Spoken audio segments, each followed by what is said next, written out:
Hello guys. सो UPSC 2026 का जो paper है वो अभी रिसेंटली कंप्लीट हुआ है। ठीक है। और पेपर बड़ा ही अजीब आया था, बहुत ही एब्सर्ड पेपर आया था। सो उसको लेके आज हम उसके जो क्वेश्चंस हैं वो डिस्कस करते हैं। वो क्वेश्चंस को हम कवर करेंगे जो क्वेश्चंस इजीली सॉल्वेबल थे। थोड़ा कॉमन सेंस, थोड़ा बेसिक नॉलेज और थोड़ी सब्जेक्ट की अच्छी अंडरस्टैंडिंग के अकॉर्डिंग वो क्वेश्चन सॉल्व हो सकते थे। सो उसी में हम पहला क्वेश्चन आज उठाते हैं। और पहला क्वेश्चन है ये काफ़ी लोग कह रहे हैं कि ये हिस्ट्री और ज्योग्राफी का मिक्स क्वेश्चन है। बट देखते हैं इस क्वेश्चन को कैसे सॉल्व करते हैं। ओके।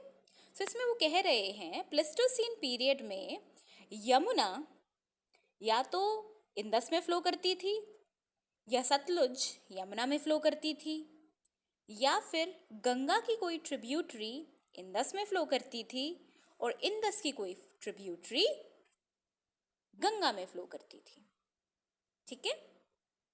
ये समझ में आया कि या तो प्लिस्टोसीन पीरियड में यमुना टू इंदस, इंदस टू यमुना, या सतलुज टू यमुना और यमुना टू सतलुज, और गंगा टू इंदस, और वाइस वर्सा। ठीक है। चलिए जी देखते हैं। पहला ऑप्शन इसमें दिया गया है, ये असर्शन जो दिया गया है वो है नदी Sukta hymn of Rigveda. So basically हमें पता होना चाहिए कि ऐसा कुछ नहीं है। नदी सुक्ता जो हाइम है ऋग्वेद की, उसमें जो ऋषि हैं, जो क्लास 6th की एनसीईआरटी हिस्ट्री की है, उसका चैप्टर नंबर 1 या चैप्टर नंबर 2 में, बेसिकली 1 या 2 में से कोई एक चैप्टर है जिसमें ये बताया गया है कि जो ऋषि हैं वो नदी सुक्ताहाइम में सरस्वती नदी से बात कर रहे हैं, नदी तमा कह रहे हैं उसे। ठीक है। सो ये जो फर्स्ट ऑप्शन है वो रॉन्ग हो जाता है। Okay. So Nadi Sukta hymn of Rigveda is absolutely incorrect. So इससे हमारा जो फर्स्ट ऑप्शन है और जो सी ऑप्शन है, ए ऑप्शन और सी ऑप्शन, वो गलत हो जाता है। ठीक है। ओके। सेकेंड उस पे आते हैं। Exploration of Sutlej and the Yamuna by Robert Bruce Foote. So उसके लिए हमें पता होना चाहिए कि रॉबर्ट ब्रूसफूट जो थे वो एक आर्कियोलॉजिस्ट थे। पेलियोलिथिक साइट्स उनने डिस्कवर करी हैं साउथ इंडिया में। ठीक है। तो उनका कोई भी संबंध सतलुज और यमुना नदी से नहीं है। सो इस हिसाब से जो सेकंड ऑप्शन है वो भी रॉन्ग हो जाता है। तो अब ए भी रॉन्ग, बी भी रॉन्ग और सी भी रॉन्ग। अब चलते हैं presence of same species of dolphin in both Indus and Ganga river system. उससे पहले मैं आपको कुछ बताना चाहती हूँ।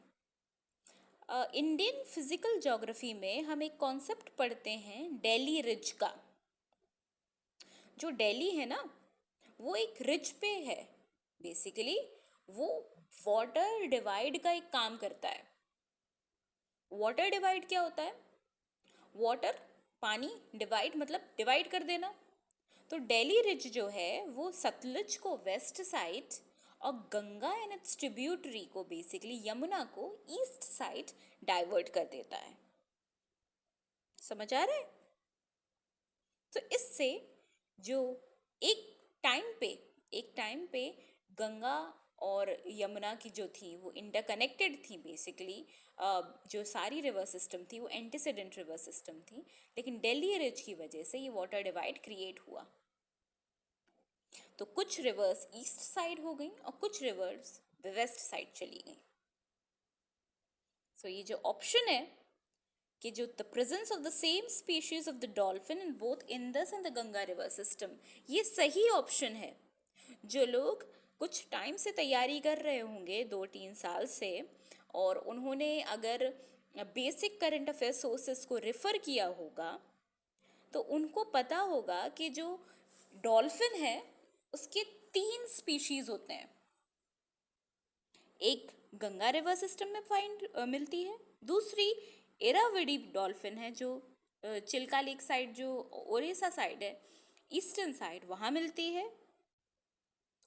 एंड जो थर्ड है वो हमारी ब्यास नदी में मिलती है, जिसको हम इंदस डॉल्फिन मिलते हैं। Basically Indus dolphin Indus river में मिलती है, लेकिन इंडिया में वो ब्यास नदी में मिलती है।